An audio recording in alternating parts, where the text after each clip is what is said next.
langsung tertarik pada ide ini. Oh, justru Oke. jadi awal ya, jadi Betul. triggernya ya. Oh, Jadi menarik.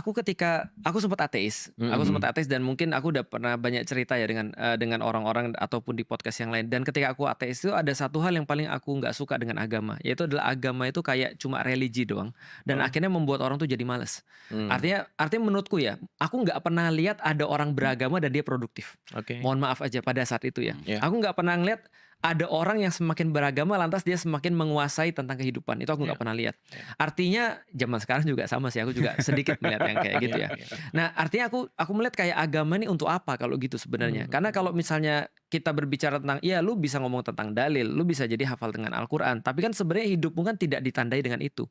Bahkan kalau sekarang kita coba simulasi, andai kan ada di satu pulau misalnya terdamparlah 100 orang, sedangkan resources yang ada cuma bisa untuk 5 orang. Aku rasa mungkin aku dibunuh duluan, gitu kan ya, karena mungkin nggak ada gunanya kan ya. Orang akan cari yang pertama mungkin orang yang bisa value orang tersebut. orang tersebut yang bisa bikin rumah misalnya, ataupun ada orang yang bisa kemudian untuk nyari makanan ataupun bisa cultivate makanan dan seterusnya. Nah, artinya pertanyaannya pada saat itu agama untuk apa?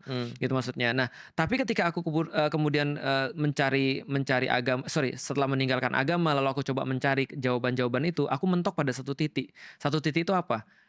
Kita nggak bisa ngelawan sistem. Itu masalahnya tuh. Jadi sistem ini terlalu berat. Artinya kalau misalnya, jadi gini ya contohnya misalnya, aku mau jadi orang jujur. Atau aku mau jadi orang yang membantu orang lebih baik misalnya. Aku mau membantu orang, aku dari dulu senang bantu orang. Ketika ada orang yang putus sekolah, aku merasa iba. Meskipun aku nggak bisa bantu dia secara langsung, minimal aku akan hibur dia. Atau ketika aku ngelihat ada orang nggak bisa makan, aku tuh sedih ketika ada orang nggak bisa makan. Tapi aku tahu ketika aku berpikir terus menerus, sampai pada satu titik kita itu tidak akan pernah bisa melakukan apa-apa karena kita selalu kalah melawan dengan sistem.